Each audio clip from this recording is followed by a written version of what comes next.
코스피 코스닥 정주행이 시작된 건가? 그러니까 한마디로 시장의 추가 반등이 가능할 것인가라는 주제를 가지고 이야기 나눠보도록 하겠습니다. 상당히 재밌는 주제가 될 수 있을 것 같습니다. 우리 김명전 대표님, 시장이 더 오를 수 있을 거라고 보십니까? 일단. 네. 저는 이제 단기적으로는 며칠은 더 오를 가능성이 있다고 봅니다. 단기적으로 며칠 더 오를 수 있다. 왜 그런가 하면 지금 이제 트럼프가 이제 아시다시피 이제 강력한 이제 금리 인하 발언을 계속 하고 있기 때문에 금리 인하빨로 어느 정도 추가 상승 여지는 있겠으나 중장기로 본다면은 뭐 크게 기대할 것은 없다 이렇게 보고 있습니다. 네, 그러면은 추가적으로 하나만 더 여쭤보면 그 트럼프가 파월 의장을 압박을 하고 있죠. 금리를 인하해야 된다. 그러면 파월 의장은 어떻게 할 것 같습니까? 이번에 제가 이제 뭐 파월 의장이 아니기 때문에 좀 추측하기가 좀 상당히 좀 어려운데 저도 20년 내공으로 제가 한번 그렇죠. 뭐 추측을 한번 해 보도록 하겠습니다. 왜 금리를 우리가 참 인하를 해야 되는지 트럼프가 그렇게 금리에 대해서 이제 이를 물고 그렇게 해야 되는지 우리가 간단하게 생각해 보면 그렇습니다. 일단 경기 부양을 해야 되지 않습니까? 그럼 단기 호재는 맞거든요. 안 그래도 이제 미중 무역 갈등 때문에 경기가 침체가 예상되어지기 때문에 금리 인하를 하는 거예요. 그래서 이제 제가 봤을 때 트럼프 입장에서는 뭐 집권을 노리는 것이 아닌가 이렇게 이제 보고 있는데. 제가 봤을 때 금리 인하는 조금 전에 말씀드렸다시피 이제 단기 호재는 맞습니다. 호재는 맞는데 여러 번 자주 한다고 해서 결코 좋은 건 아니다. 장기적으로 봐서는 굉장히 제가 볼 때는 이제 악재가 될 수 있고 대세 하락의 그 시그널 미국 증시 우리는 이미 대세 하락으로 돌아섰는 거고요. 미국 증시도 세계 증시도 이제 대세 하락의 어떤 시그널이 되는 것이 아닌가 이렇게 굉장히 염려스러운데요. 트럼프가 이런 말을 했습니다. 우리 달러는 너무 강하다. 이게 달러가 너무 강하다는 뭔가 하면 달러 약세를 만들어서 결국은 이제 수출을 많이 하겠다는 거 아니에요. 그래서 경기 침체에서 벗어나겠다는 얘기인데 연준은 그 짧은 기간 내에 금리를 최소한 100pp면은 1% 포인트 아닙니까? 내려야 한다는 것인데 굉장히 큰 숫자거든요. 1%라 그러면 그래서 이제 거기에다가 이제 약간의 양적 완화도 이제 트럼프가 지금 주장을 해야 된다라고 주장을 이제 하고 있습니다. 그래서 그렇게 된다면 뭐 경제도 좋아지고 뭐 그러니까 미국 국내 경제도 좋아지고 뭐 세계 경제도 굉장히 좋아질 것이다. 이제 이렇게 얘기를 하고 있습니다. 어쨌든 간에 이제 파월의 지난 그 7월 달에 0.25% 포인트 금리 인하를 했지 않습니까? 했는데 파월 의장은 그때 당시에 더 이상은 금리 인하가 없을 것이다. 라고 선제적으로 한 거다라고 얘기했죠. 선제적으로 먼저 얘기를 했습니다. 그럼에도 불구하고 이제 시장은 연내에 50bp 정도 추가 금리 인하가 있지 않을까 이렇게 보고 있는데 그 확률은 약 한 43% 정도 보고 있더라고요. 43%면 확률은 반반이다. 반반이다. 이렇게 이제 보시면 되겠는데 어쨌든 간에 제가 봤을 때는 이제 FOMC가 앞으로 3번 정도 남았습니다. 9월 달에 한 번 있고 10월 달에 한 번 있고 12월 달에 한 번 있거든요. 그래서 어쨌든 간에 21일 날 FOMC 의사록이 이제 공개되는데 거기서 이제 그 파월의 어떤 추가 금리 인하 가능성을 좀 추측할 수 있지 않을까 이렇게 이제 보고 있는데 제가 볼 때는 사실은 지금 미국의 경제 지표를 보면 상당히 좋습니다. 고용 지표도 그렇고 고용률이라든지 그다음에 실업률 이런 것도 굉장히 지금 잘 나오고 있고요. 그다음 물가도 상당히 스테이블 안정적으로 지금 흘러가고 있거든요. 그래서 제가 볼 때는 그 트럼프가 요구하는 100bp는 좀 무리수가 아니겠냐. 제가 봤을 때는 많이 해도 시장은 50bp를 요구하고 있지만 제가 볼 때는 파월은 한 25bp 정도로 금리 인하 그칠 것이다 이렇게 예측하고 있습니다. 그럼 우리 김민 대표님 하신 말씀 중에 또 참고로 그 정보 전달 차원에서 말씀드리면 22일 날 잭슨홀 미팅에서 파월 의장의 이 연설이 있기 때문에 여기서 어느 정도 좀 의중을 우리가 좀 살펴볼 수 있을 것이다라고 참고로 좀 말씀드리겠습니다. 자, 우리 그 박윤진 대표님한테는 요걸 좀 여쭤보고 싶은데요. 그 트럼프 대통령이 사실 그 9월 1일부터 그 중국의 3천억 불 그 저기 수입품에 대해서 10% 관세를 부과하기로 했다가 연말로 연기를 시켰고, 네. 그다음에 이제 어제 나온 이야기는 화웨이에 대한 제재도 유예를 시켰단 말이죠. 네. 이게 어떻게 보면 경기 침체 우려가 나타나니까 이제 중국에 대한 공격도 뒤로 미루고 있는, 사실 어떻게 보면 되게 처음으로 나타났던 트럼프의 유화 정책인데, 이 미중 무역 전쟁의 향방은 어떻게 진행이 될까? 여기에 대해서 어떻게 생각하십니까? 네. 되게 어려운 질문이지만 어떻게 보면 네. 또 뻔한 답이 될 수도 있겠습니다. 제 생각에는 트럼프는 이제 예를 들어서 우리 지금 이렇게 정치, 경제 어떤 구도를 딱 봤을 때 우리가 이제 북한의 이슈도 있었지 않습니까? 트럼프를 떠올리면 네, 김정은, 시진핑 또 트럼프 이 세 사람을 보면은 이 중에서 임기가 가장 이제 촉박한 사람은 네. 김정은이 트럼프. 네, 네.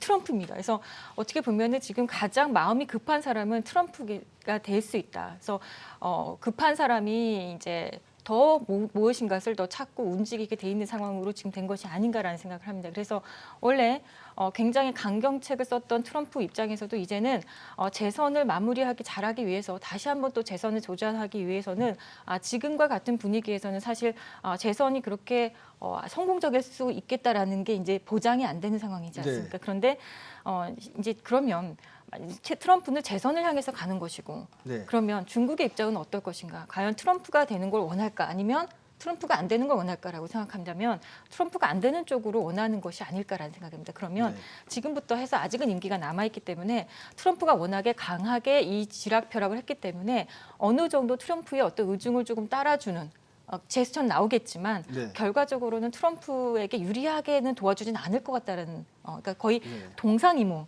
같이 가되 동상이몽 이렇게 평행선을 이룰 것 같다는 생각을 듭니다. 그래서 제 생각에는 이 무역 분쟁 이슈 이거 역시도 결국에는 다 정치적인 것과 연관이 우리가 지어서 생각한다면 결국에는 긴 안목으로 봤을 때 만약에 재선을 통과하지 재선에서 안 된다면 트럼프가 연임이 안 된다면 중국 쪽으로 유리하게 가지 않을까라는 생각을 하고 아마 임기 내에 트럼프는 근데 무엇인가 분명히 아주 역동적으로 뭔가 해낼 거라고 생각을 합니다. 그리고 이제 트럼프가 아까 우리 김 대표님 이야기도 이제 네. 우리가 나눴지만 사실 트럼프 입장에서 가장 우려하는 사항이 뭐냐면 우리가 이제 전반적으로 경기가 침체되기 전에 특히 이제 대공황이나 아니면 우리가 큰 어떤 급락장이 오기 전에 항상 시그널이 몇 가지가 있는데 네. 그 중에서 하나가 이제 금리 역전, 장단기 금리 역전이 있고 그다음 두 번째는요 미국의 대규모 재정 적자입니다. 네. 근데 지금 미국은요 대규모 재정 적자로 가고 있어요. 네. 왜냐하면 기업들에게 대규모 어떤 감세 정책을 네. 하면서 네. 그게 이제 트럼프가 해준 건데 트럼프의 입장으로는 이런 거죠. 감세 대규모 기업들에게 대규모 감세 정책을 해서 부족한 그러면 세원이 부족할 거 아닙니까? 세수가 이 부족한 세원은 안팎 밖으로 무역 전쟁을 일으켜서 거기서 관세를 걷어들이면 이게 퉁치면 이게 되겠지 않을까? 우리나라 네. 자국한테는 이렇게 자국의 어떤 기업들한테는 이익을 주고 네. 그리고 이것을 관세를 일으켜서 관세 전쟁을 일으켜서 이걸 부족한 세수를 좀 충당하겠다는 어떤 이런 의도가 있었는데 그게 마음대로 안 됐죠. 네. 이게 환율 미국 달러가 강세가 나오면서 이게 마음대로 안 됐던 부분이 있습니다. 네. 그래서 트럼프에게는 지금 그동안에 벌려놓았던 일들이 있는데 이것들을 좀 이렇게 봉합해야 되는 좀 약간 좀 궁지에 물려 있는 것이 아닌가 저는 이렇게 생각이 듭니다. 네. 네. 그러니까 이제 트럼프 대통령 입장에서는 시간이 별로 없고 네. 뭐 말씀을 들어보면 네. 시진핑 주석 같은 경우엔 시간이 많기 때문에 오히려 네. 좀 중국이 아프더라도 네. 그러니까 트럼프 공격 때문에 좀 아프더라도 오히려 1년간 시간을 좀 버티기 전략 네. 이게 이제 중국에서 생각할 가능성이 크다. 네. 그러니까 이제 시간이 가면 갈수록 트럼프 대통령은 중국이랑 뭔가 합의를 못 보면 오히려 궁지에 몰리는 상황이 될 것이다. 이렇게까지 네, 네. 말씀해 주신 것 같아요. 우리 김우신 대표님은 어떻게 생각하십니까? 뭘요? 저 미국하고 중국과의 관계. 네, 똑같은 질문하신 거군요. 네, 똑같은 질문입니다. 네, 그렇습니다. 뭐 앞에서 우리 그 박윤진 대표가 잘 설명을 하셨습니다만 일단은 뭐 중국하고 미국하고의 이런 흐름들은 아마도 미국이 원하는 대로 아마 이루어질 거라고 보고 있습니다. 왜냐하면 뭐 근데 트럼프의 임기가 뭐 얼마 남지 않았다고 하더라도 지금 상태로 봤을 때는 강한 미국을 추진하고 있는 트럼프 입장에서는 아마 재선할 가능성이 지금 좀 높다고 좀 봐야 되겠죠. 그러면 이제 중국 입장에서는 재선이 됐을 때 만약에 시간 버티기 전략으로 들어갔다가 재선되고 나서 그 뒤에 불어올 수 있는 그 후폭풍 감당하기는 좀 쉽지 않을 것 같습니다. 그래서 최근에 이제 미국과 중국의 이 무역 협상 관련돼 있는 대표들의 전화 통화라든지 트럼프 대통령과 시진핑의 어떠한 이런 그 발언들 이런 부분들을 종합을 해본다면 아마 우리가 지금은 모르고 있습니다만 중국이 상당 부분 미국의 원하는 조건들을 지금 받아줬을 가능성이 좀 높아 보인다. 그래서 이런 부분들로 인해서 일단은 미중 무역 협상이 지금 빠른 속도로 진행이 되고 이 화웨이에 대한 제재 완화를 한다든가 관세를 유예한다든가 하는 미국의 어떤 흐름들이 좀 나오는 거죠. 근데 실제로 보게 되면 미국은 돈 쓴 게 아무것도 없어요. 관세 부과하겠다라고 그렇죠. 했다가 연기한 거고요. 네. 화웨이에 대한 제재 그냥 하다가 약간 완화해 준 그렇죠. 거. 그러니까 미국 입장에서는 아무것도 들어간 게 없으면서 네. 마치 중국에다 뭘 준 것 같은 네. 그러한 전략이 지금 잘 먹히는 그런 흐름들이다 이렇게 좀 봐야 될 것 같습니다. 그래서 G2라고 얘기하는데 사실 엄밀히 따지면 지금 미국을 능가할 수 있는 경제력을 갖고 있는 국가들은 사실은 없다고 봐야 되겠죠. 그래서 이제 미국은 G2라는 단어보다는 G1이 되고 싶어하는 그런 흐름들이 좀 있기 때문에 네. 아마도 이번에 어느 정도의 트럼프와 시진핑 간의 어떤 사전 조율이 있지 않았을까 저는 그렇게 좀 상상을 한번 해봅니다. 오히려 무역 협상이 상당히 빠르게 타결될 수 있다. 갑자기 지금 진행이 좀 되고 있잖아요. 그렇죠. 그렇죠? 네, 그러니까 그렇게 굉장히 이제 좀 완화된 기조를 며칠 사이에 지금 보이고 트럼프의 이 전략을 보게 되면은 갑자기 막 무슨 일이 일어날 것처럼 막 밀어붙였다가 며칠 뒤에 아무렇지도 않게 나 그런 적 뭐 이렇게 하면 되지 시진핑이랑 친해. 이렇게 나와버리는 그런 성향을 가지고 있기 때문에 그런 것은 이제 트럼프 대통령의 이제 전략인 거죠. 그렇죠. 전략으로서 실질적으로 미국이 뭔가를 주지 않은 상태에서 말로 죄었다 풀었다 죄었다 풀었다를 반복하는 그러한 전략이기 때문에 힘을 가진 나라의 그러한 전략에 아직까지 힘이 조금 못 미치는 그런 나라들이 있다면 상당히 곤혹스러울 것 같습니다. 여기서 약간 이제 의견이 좀 이렇게 나뉘는 것 같아서 더 재밌어지고 있는데요. 우리 김우신 파트너님 같은 경우에는 그러다가 트럼프가 재선이 되면 중국은 어떻게 감당하냐. 그리고 트럼프가 양보를 해주면 중국이 받지 않을 이유가 없다. 그렇기 때문에 오히려 협상이 진행되는 추진체 역할이 될 수 있다. 트럼프가 먼저 양보를 하기 시작하면 이렇게 말씀을 해주신 거고 우리 박윤진 대표님 같은 경우에는 중국은 오히려 트럼프를 쫓아내기를 원하기 때문에 시간을 뒤로 이렇게 자꾸 미룰 수 있다. 뭔가 해주는 척하지만 해주는 척하지만 안 할 수 있다. 결과적으로 뭔가 결정적인 한 방이 뒤에 있을 수 있겠다는 그럼 생각이 들고요. 사실은 어떻게 보면 이제 김우신 대표님 같은 경우에는 이 주제가 그겁니다. 우리 코스피 코스닥 더 갈 수 있느냐. 지수가 더 갈 수 있다라고 생각을 하시는 거고 네. 결국에 그 얘기를 하신다는 얘기는 그렇죠. 우리 박윤진 대표님은 지수가 올라가다가 또 이런 문제 때문에 또 떨어지고 또 떨어질 수 있다. 이렇게 또 생각을 하실 수도 있다는 거죠. 어쨌든 지금 경기 침체 국면에서 미중 무역 전쟁이 풀리지 않으면 침체 국면은 간다라고 봐야 되니까. 예. 우리 김병전 대표님의 결론을 한번 들어보죠. 예.